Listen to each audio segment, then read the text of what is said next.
Sandals Church Youth! Hi guys, we are back for week 4 of our at-home edition, and we are so glad that you guys are here with us. If this is your first time, welcome. We've got a lot of fun in store, and my name is Vivi. I am one of the youth leads at our Hunter Park campus, and I just gotta say, tonight is gonna be fun. So to start us off, I wanna kick it to Jared with Taste Buds. What's going on, Sandals Church Youth? My name is Jared Moses, and I'm the youth lead at the East Valley campus. Today, we're gonna be playing a game called Taste Buds, where our two buddies here are gonna have some food items placed in front of them, and it is their job to use taste, smell, whatever they can to describe what the food is to their partner without saying the actual word. So before we get started, why don't we introduce ourselves? We'll start with you, Bud. What is up, guys? My name is Blake. I am the youth lead at Hunter Park. Come on, and Bud number 2. Hey guys, my name is Nick Munoz and I'm the youth lead at Sandals Church, Moreno Valley. Come on. All right, well guys, we're gonna get jumping right into this. As Belle is bringing out our first item to my man Blake here, I'm gonna let you guys know that you are not allowed to use your hands. So I know typically both of you eat like animals. I've seen it at various lunchtime activities. I prefer you not get into it. I'm gonna show our audience what we're working with here. Very disgusting, very gross. Blake, you can go and try to chow down when you're ready. Do not say the word. Nick, you are strictly our guessing man. I'm about it. Face first? What's the deal here? Just get in there. Get Okay. right in there, Papo. There you okay. go. Where am I going? You gotta find it. Just use the senses. There you go. Okay. Yeah. Okay. This one's easy, Nick. Okay. Okay, so think Sandlot, think chocolate and marshmallow, and it tastes sweet. S'mores. Okay, but think more pieces of s'mores. Like sweet. He's asking you. I want more. He's asking you to do Hershey's some chocolate. division. Nick. No. Oh, sorry. I lost it. It's okay. I got it. You know, I got it's like, it's crumbly. We're crumbly. Cracker? Yes. More specific. Specifically. Ooh, graham cracker. Graham cracker. Come on, that's right. We got graham crackers delicious. I love for my graham boy crackers. Nick. Good job. Nick, was do you a want to win. bite a graham cracker? Yes. That was delicious. All right. Love that. Guys, on to our next item. We have something that I'm not going to say out loud because Nick's supposed to guess. I'm going to show you guys. Very delicious. I sometimes mix this with my dog's food. Nick, why don't you just get on in there, That bud? was not helpful. It sounds like you're enjoying it. Oh, that's delicious. Yeah. You would pair this with like hummus. Hummus, pita. No, this is for like our gluten-free friends. Oh, Listen to this. Celery? Blake, listen to it. It does have a good sound. oh. Is it a pepper? What kind? Is it a bell pepper? Yes. Oh, God, somebody. We got bell pepper. That's funny because Belle brought that out. Bell pepper. That is fun. On to the next thing. Blake, we got a really interesting item here for you. This one might squirm before your mouth hits it, so please be careful. Oh, nice. Yeah. It's got movement. Is it warm? Yeah. I'm trying to listen to it. Yeah, it sounds important. It's like it has a sound to it. I'm gonna be straight up honest. Yeah, talk to him. It's a fruit. I don't know if I can say that. Can I say that? You know what? You didn't say the item. I'll let fruit slide, but if you say it again, I'll push you out of your chair. You got it, coach. Wow, it's a very specific type. Yeah. And I'm not 100% sure how to describe it. It tastes kind of like a, So far, you're working with fruit. can I say, I don't know what to say. You gotta Bite into it describe again. it. Do you know bite what? into Do it you again. know what color It's this probably- Quiet. Bite into it. It's probably, is it gone? Sorry. It's probably orange. It's probably orange. Bite into it. You're gonna have to speed it up here, champ. You're really killing me here. Bite into it. Okay. Ooh, cantaloupe. Orange. I'm gonna put 10 seconds on the clock. It's like dried. honeydew. It's like, no. It's like a dried fruit. Dried orange fruit. Ooh, there you go. We got a color now. Dates. Dried dates. Very close, but not so. Dried oranges. You're getting closer, Nick. Is it citrusy? Maybe. Yes. I don't know. I don't eat this very often. How's it smell? Describe the smell. Oh, what happened here? It's like a grape. No, it's not. It's not a grape. It's like the Grinch. You know when you get shoved food in your mouth? Yeah, it's kind of like that. Nick, normally we don't do this on the show, but I'll give you a hint. Oh! I don't know this. Plum? No. No, what are they called? Do you understand what I'm saying? Yeah. Okay, I listen, get it. you guys That's aren't the that point. great. It's dried apricots, everybody. Apricots! Yeah. Good job. Well, guys, thank you for turning in to Taste Buds with us. We're really excited. I hope you join us next time for our next 2 victims. Come back again sometime. Taste Buds actually is a really fun game, and we hope that you had a lot of fun seeing Blake and Jared and Nick, because they had a blast and we love them. And if you don't know who they are one of our youth leads at one of our campuses, and that's how we work at Sandals Church Youth, that we have a youth lead at every single one of our different campuses, and hopefully they're in the chat right now. I'll give them a shout out, say what's up. But we are still one church. And I think it's crazy that right now during our home editions, it feels like that more than it probably ever has. And we want you to know that there is a place for you here. That at Sandals Church Youth, we are about this vision of being real and creating a place for you to be real. And so if you're not in a group already, send us a message at sandalsyouth@sandalschurch.com. Send us a message right there, and we'd love to know who you are, where you're watching from, what your favorite color is. Throw that in there, why not? But we would love for you to reach out, because we want you to have a place to be real. You know, last week we talked about this message. It was so good, about the difference between being a Christian and a disciple, and really this idea of wanting to live your life your way or live it God's way. And then we got to talk about it.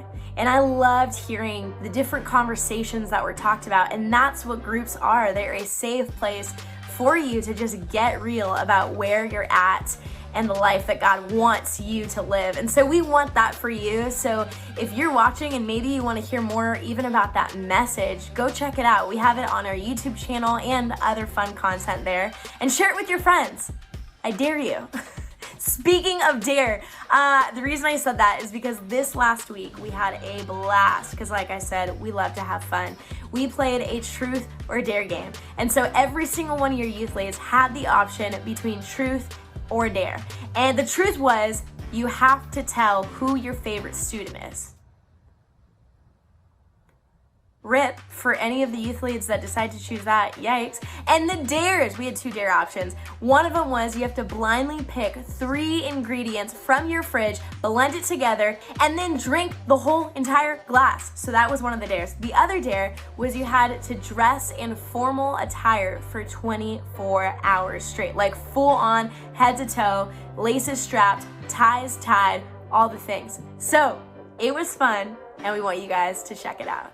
Yo, what's up, Sandals Church Youth? My name is Jared Moses. I'm the youth lead at the East Valley campus. This is John from Sandals Church Banning. Byron, I'm the youth lead here in the Fresno campus. We're playing a little truth or dare, and I chose dare, obviously, because choosing truth only gets you in trouble when you play this game. 3 items from my fridge that I'm going to pick blindfolded. First item. I know there's like mayonnaise and stuff over here. Green Dragon. We got barbecue sauce, olives, and blueberries. Oh, they got a economy-sized potato salad, a pear, and leftover cake frosting. We'll come out. There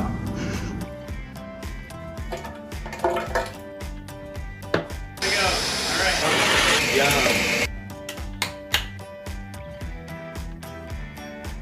Cheers, y'all. This is for you. The texture's off. This is disgusting, actually.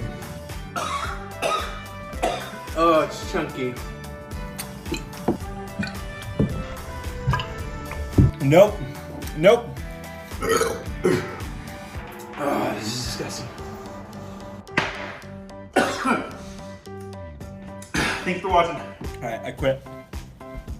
It's your boy Christian from the Menifee Camp, and I'm gonna do the formal dare where I'm gonna dress up in prom attire for 24 hours. I've chosen dare. I'll be doing the formal attire. What's up, Sandals Church Youth? This is Kyle from the Lake Arrowhead campus, and I chose dare. My kids throwing cars. If you guys can't tell, I chose the formal attire dare. Yeah, that's me. Always wanted to do this. Boom!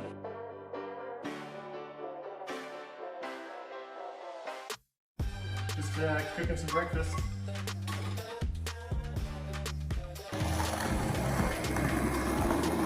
Things are going relatively smooth. My day hasn't been impacted too much. Starting to get just a little bit uncomfortable. Let's go see what my roommates think.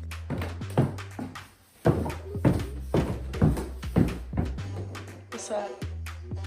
Whoa. it's a youth dare. There you go.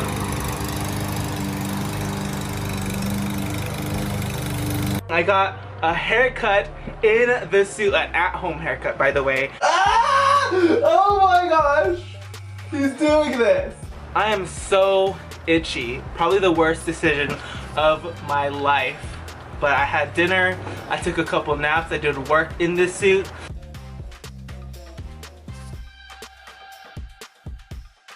Overall, things are still pretty easy right now. So it's like, I love Jesus. There, that's it. Easy, okay? We're gonna do it for real this time. Do, stop. Renegade, renegade, renegade, renegade. Boo. Do, yeah. Swing, free. Do, boom, boom, boom. Yes! Yes! You did it! You did it! You did it!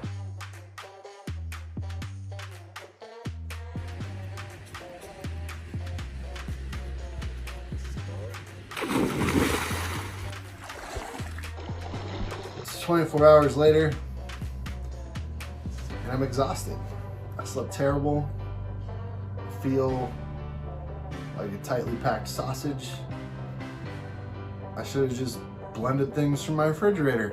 Well, good morning. It has been a fun and stylish 24 hours.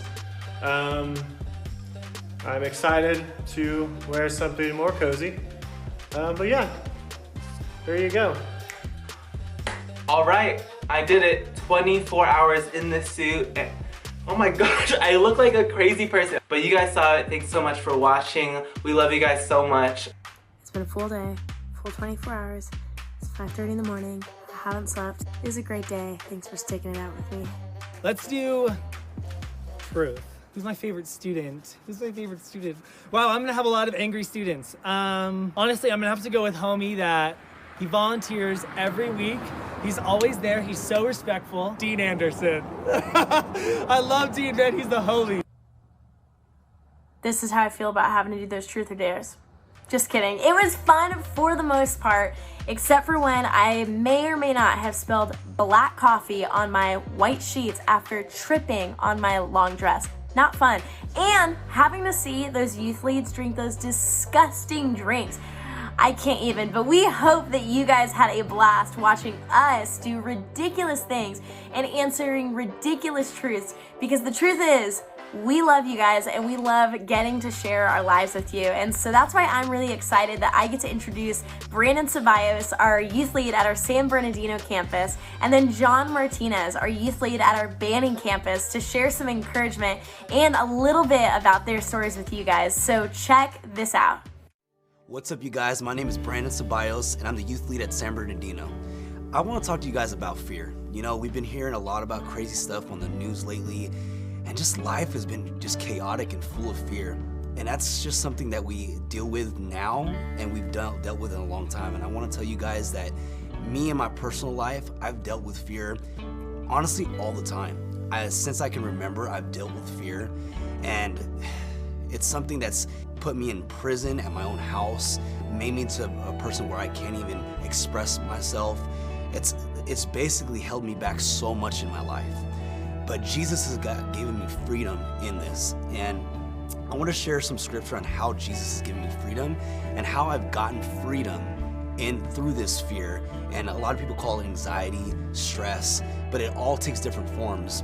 In my life, it's been through anxiety. And I've gone through stuff like, even when I was in middle school, I've had fear of gaining weight. I've had anorexia, something I'm not too proud about, where I did not want to eat because I was worried about that. So fear about fear itself. Am I always gonna be afraid of things? Am I always gonna be that way? God has just shown me these verses, and my favorite verse in the Bible is in 1 John chapter 4 and verse 4. And it says, but you who belong to God. So I do believe in Jesus. I believe that I know him, I know who God is, and God knows me and has created me. And it says, my dear children, he's talking to us, you have already won a victory over those people.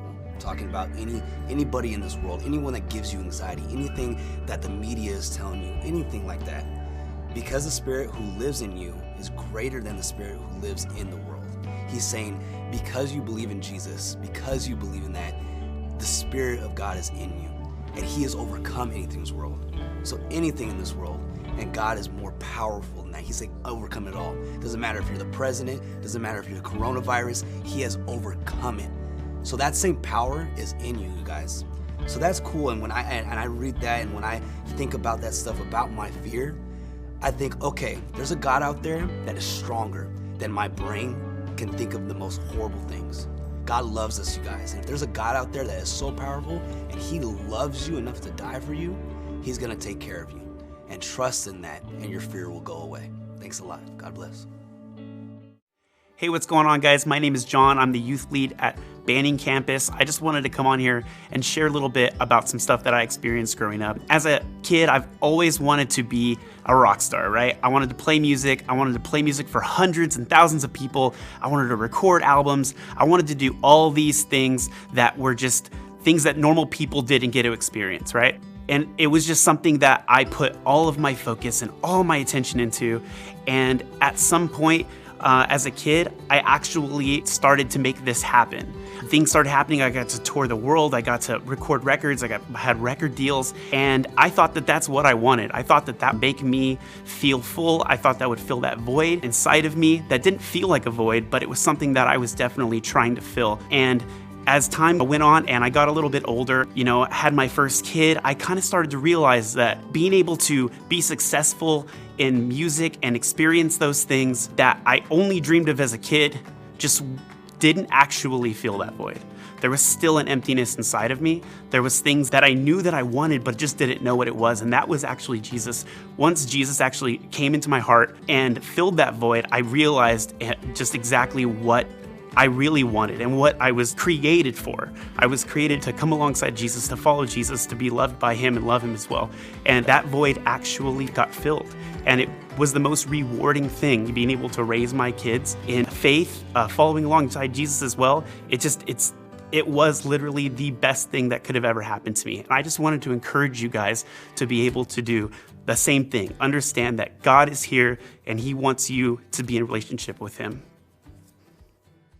Man, I love getting to hear people's stories. I think it really is just one of the coolest things because you get to hear how God is moving and has changed people's lives. And then you start to feel hopeful for maybe how God is moving and might change your life. And that's our hope, that you guys experience that after hearing John and Brandon get to share. And I am so excited because this week we are starting a brand new series called Ought Not. And it's gonna be a great series about how there are things that we might feel that might exist in us that the Bible and God say you ought not. But what's awesome is he doesn't just leave us there. He actually gives us reason to why. And so to kick us off, we get to hear from our Palm Avenue youth lead, Dane Perzak, who is awesome. And Dane really is the real deal. And he has an incredible heart for you guys. And I am so excited to hear what God has put on it and what God wants to share through Dane. Well, good evening, Sandals Church youth. Man, thank you guys for tuning in. I'm coming at you live from my house. Still in my fancy clothes. And yeah, we're here. We're talking. Man, I'm so glad you guys are tuning in. We are kicking off this series, Ought Not. And tonight we're going to jump into Jesus' command to fear not. Don't be afraid. And you hear that, you're like, okay, easier said than done, man. But there's also like, well, what do you mean? Afraid of what? Like afraid of clowns? Afraid of the dark? Man, like, what is Jesus really talking about when he commands us to not be afraid? So that's what we're going to dig into. Because here's the situation. Fear is just weird. It's weird how it plays into our lives. It's such a weird thing. Because there's this healthy fear where it's like, okay, maybe I shouldn't go down a sketchy dark alleyway because that seems scary. That's a good healthy fear to indicate like, okay, yeah, these are good things to keep myself safe. But there's also this unhealthy fear. And I think that's what I've been experiencing lately in the kind of the midst of all this COVID-19, the quarantine. And it's just weird how fear just affects your thoughts, it affects your actions. It's weird how contagious fear can be. Like when everybody's panicking, it's just like, oh, I should be panicking then. Why is everybody freaking out? I'm freaking out now. I remember a couple weeks ago when this all started going down and everybody was panic buying, you know, everyone's out the stores clearing off shelves and whatnot. Me and my wife Sarah were like, oh man, everybody's buying a bunch of stuff, and we're like looking at our house, we're like, man, we don't really have anything at our house. We should probably do the same, right? Like everybody's doing this must mean something. And so we tried, okay? We went to a Smart & Final to try to stock up on some essentials. We were shopping around, and by the time we got to the checkout line, we were looking at our cart, and like all we had in there was like a 30-pack of Flamin' Hot chips, a family pack of Bagel Bites, bunch of ice cream, just a bunch of, you know, really, really essential things for the end of the end times. But that's what fear does, right? Man, fear just, it makes you think crazy thoughts. It makes people act in ways you wouldn't expect them to act in. And so really, what does it mean for us as Christians who believe in God? What does this mean when Jesus says, no, don't be afraid? What is he talking about when he says this? And so we're going to dive into a really, really powerful passage. You can find it in Matthew 8. This is Jesus on a boat with his disciples in Matthew 8, starting in verse 23. So here they are, crossing a lake, and all of a sudden the storm hits. It says, then he got into the boat and his disciples followed him. Suddenly a furious storm came up on the lake, so that the waves swept over the boat. They're in the middle, on this, you know, rinky-dink boat, 2,000 years ago, this storm's hitting. Some of these guys don't even know how to swim, which is crazy, and so they're freaking out, right? They're panicking, there's a storm hitting. But Jesus, this is great. Jesus was sleeping. Jesus sleeping in the boat. Jesus is my hero in this moment, honestly, because really, for me, 99% of the time, I'd rather just be napping rather than doing anything. So Jesus is sleeping. He ain't stressed, he ain't worried. So the disciples, they woke him up, saying, Lord, save us, we're going to drown. He replied, you of little faith, why are you so afraid? Then he got up and rebuked the wind and the waves, and it was completely calm. Whew. The men were amazed and asked, what kind of man is this? Even the winds and the waves obey him. And this is insane. So Jesus calms the storm. And all of a sudden, they're not even thinking about the storm. They're just amazed at how powerful and how amazing Jesus is in this moment. And so our first thing, my first point for when it comes to not being afraid, write this down if you're taking notes. Maybe just take a mental note. But Jesus doesn't want you to be afraid of what's out of your control. Don't be afraid of what's out of your control. Right now, it's probably really, really easy to, you know, list all the things that are out of your control right now, right? Man, you're locked in your house. By the time you guys are watching this, you know, you gotta wear masks. Man, all these things are going on. This sickness is spreading. All these things are happening. Businesses are closing. All these things seem to be happening out of our control. It's overwhelming. It's stressful. But here is the encouragement, and here's what Jesus wants us to know. Our job isn't to calm the storm. It's to stay in the boat. Jesus has power over the storm. We have control about staying in the boat. And what does that mean? And so what's tragic about times like this, when things get crazy and when people experience really hard things in their life, that's when people abandon their faith. Because they think, well, man, I'm going through all these awful things are happening to me. Where's God? God must be asleep up there. He doesn't care about what's going on in my life. I'm praying, he's not answering, he's not helping me, so I'm just gonna figure this out on my own, right? God must not be there if I'm experiencing all this. And they bail, which is in that same way. Could you imagine being in a boat during a storm and just jumping into the water? You would see somebody do it, but what are you doing? That's crazy. No, stay in the boat. That's the encouragement for us as Christians, that in this time, that we don't abandon our faith, but we stay strong in our faith. That we stay in the boat. And men, to know that we're in the boat with Jesus. What do we have to be afraid of if he's in the boat with us? And it's crazy. You know, I experienced a really crazy storm once. I used to work at Forest Home Christian Camp, and it was such a blast of summer. All summer we were praying for rain, right? And then one Sunday morning, starts raining. So exciting. And you know, Sunday is when all like more campers come up, and so you know, buses are arriving, students are getting dropped off in the rain. We're dancing, going crazy, like, yeah guys, what's up, welcome to camp, woo, it's raining. And then like suddenly, like minutes later, I'm not even kidding, we just see kind of gushes of water. Like, this isn't just some sprinkle, this is getting pretty serious. And then we hear this siren start going off, this whole like, And so like, okay, this is a flash flood now. And we have these like 100 kids up here. We're like, oh my gosh. So instantly we're like, get them back in the bus. Get them back in the bus. We got to get them down. They can't be up here. And so we're loading them back on the bus. The bus driver's freaking out. He's like, I can't take these kids. I can't take these kids. I'm like, no, you're taking these kids. You got no choice, buddy. You put it in drive. Let's go. So we load the kids up and they're crying, they're screaming. Some kid in the back is like, we're gonna die. We're all gonna die. And I'm just like, calm down. Everybody remain calm. And so we start driving down this steep hill. I'm not even kidding. You couldn't even see the road at this point. It was just this river. We were just driving on this river and there's this boulders rolling down underneath the bus. So we're just tumbling and freaking out. And inside I'm like, okay, we could die. This is terrifying. But no, we made it to the bottom, to the main camp safely. We got the kids off and then we got into this building thinking we're safe now. This kind of big building with this big stage in it. So we're sitting there kind of taking a moment to pause and relax, like, okay, we made it out, that's great. And then suddenly, there's these windows that are like 4 feet off the ground. You just hear the glass shatter. All the windows break and mud is just pouring into the building and instantly starts filling up the floor. So the kids start screaming and we just have everybody huddle on the stage above ground. But then they got the back door open. Some people came like, come on, get these kids out of here. Let's go, let's go, let's go. So we got them out and finally got them to the cafeteria safe and sound. At this time, man, news vans were already up there reporting like, hundreds of kids are trapped on the mountain. The bears are loose. Everybody's panicking. Like, and then parents are trying to call the camp and there was just this hysteria. And I remember, man, all these things out of my control, right? I can't control the rain. I can't control these boulders tumbling down the mud. But in that moment, what I had to do was focus on what I can control. What is my responsibility in this moment? And that's really what we need to do now, is to, instead of focusing on everything that's out of our control, to focus on, okay, what can you control? And here's some really practical things you can control each and every day when it comes to your fear. First, when you're afraid, you can control how you respond.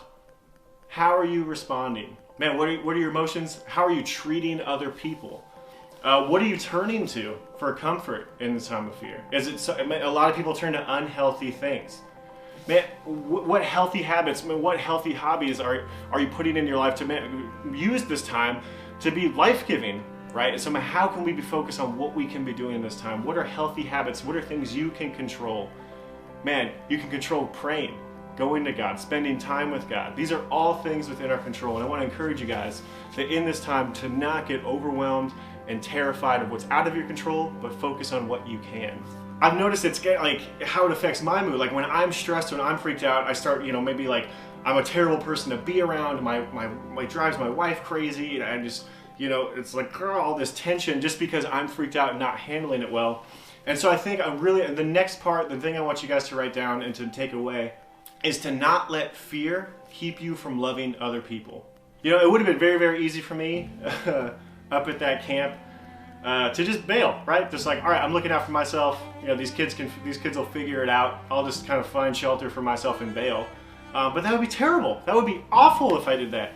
My job as a camp counselor was to ensure the safety of these kids. So it would be insane to leave them. And in that same way, we're called to, as Christians, not to just like, okay, well, I'm good, I'm solid, yep, I'm in the boat, I'm firm in my faith, sweet, I'm going to trust in God, I'm just going to hunker down and be solid. But no, our job isn't just, it doesn't stop there. Yes, stand firm in your faith, but the next step is to, get other people in the boat with you. Because here's the deal, and here's the truth. Right now, there's so many people around you, they don't have church community, they don't have a relationship with God, and they're drowning. They're drowning all alone. Drowning in their fear, drowning in their anxiety, drowning in their depression. And they're just reaching out, looking for someone to grab their hand. And that's what we're called to do right now in these times, in this moment as Christians, to yes, stay in the boat and get other people in the boat with us. And I'll be honest, this isn't the first thing I've wanted to do, right? I'll be honest, like when this all first started happening, I kind of noticed how selfish I was, where I was instantly like, how am I, how are we doing, how's my family? Like I wanted to make sure like we're okay first. Dealing with my own stress, my own mental health. And the last thing I felt like doing was like, okay, how can I go and be a light? It's difficult. Like, I'm dealing with my own stuff, right? I can't be worrying about everybody else. They got to figure their own thing out. But no, man, that's not what we're called to do. One really, really crazy prayer request from Paul that I want to share with y'all is found in Ephesians 6. It's this crazy prayer request. So Paul, He's writing this letter to the church in Ephesus in prison. Homie's in prison and he's writing this letter. And just imagine the things you would pray for, right? Here's what Paul prays for in this letter. Here's his prayer request. In chapter 6, starting verse 19, it says, "Pray also for me, that whenever I speak, words may be given to me, so that I will fearlessly make known the mystery of the gospel, for which I am an ambassador in chains. Pray that I may declare it fearlessly as I should." So Paul, in prison, his prayer isn't for freedom. His prayer isn't for anything else. He just says, no, despite my situation, pray that I can continue to speak boldly and fearlessly about how good God is. And this is insane. So wild, because it meant despite our situation, despite what we're going through, and how powerful is that to still say, no, even though I'm going through really hard times, God is still good and God's still loving, and people need to know that. How powerful is that? Man, could you imagine other prisoners being like, dude, what, you're saying God's good? You're in prison, dude. And he's like, yeah, exactly. God is still good, absolutely. And people need to see how powerful is that. And that's what we're called to, that despite our situation, that we're continuing to love others, despite what we're going through, despite if we're afraid, to push through that fear and still reach out to other people. And so lastly, when it comes to fear, this is a big one. God wants you to not be afraid of what's ahead. God assures you to not be afraid of the future. And a lot of you guys, maybe you were afraid of the future before this all went down, right? And I can't imagine what it's like now. Like, no, the uncertainty, what's going to happen, where are we going to be? You had all these plans and they were taken away. But with Jesus, man, he assures us we don't have to be afraid of what's ahead. No matter what happens, good or bad, to not fear it. Check it out what Jesus says in John 14, chapter 1, speaking to his disciples. He says, "Do not let your hearts be troubled. Believe in God, believe also in me. My Father's house has many rooms. If that were not so, would I have told you that I'm going there to prepare a place for you? And if I go and prepare a place for you, I will come back and take you to be with me, that you may also be where I am. You know the way to the place where I am going." See, Jesus is saying something amazing. He's saying, I'm leaving. I'm going to prepare a place for you. That, well, man, one thing I've realized, that maybe you guys have realized too, is just how temporary everything in this life really is. That everything can just be gone in a moment.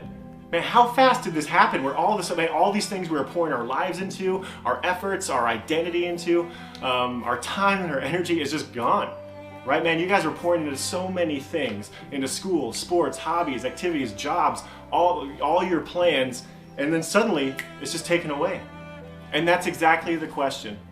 Is to stop and we're all just trying to figure out, well, now what? Who am I? Where is my identity really? What have I been placing all of my faith and trust in? Things that can just disappear? Man, it's kind of frightening, it's scary. But man, here we have a Jesus who was, who is, and who always will be, is preparing a place for you. And that's the hope we have. That yes, everything on earth can vanish, but God will always remain. And so now is a time more than ever to place our faith and trust in God, who will always be there with us. But Thomas said to him, "Lord, we don't know where you are going. How can we know the way? How do we get there?" Jesus answered the most powerful words ever. "I am the way and the truth and the life. No one comes to the Father except through me." Jesus is the way. Because of what Jesus did for us, forgiving his life for our sins, and when we place our faith and trust in him, we have that promise of an eternal place with God. And check out this description. It's unbelievable. It's in Revelation 21. It's this vision of this new heaven and this new earth. It says, "Then I saw a new heaven and a new earth. For the first heaven and the first earth had passed away, and there was no longer any sea.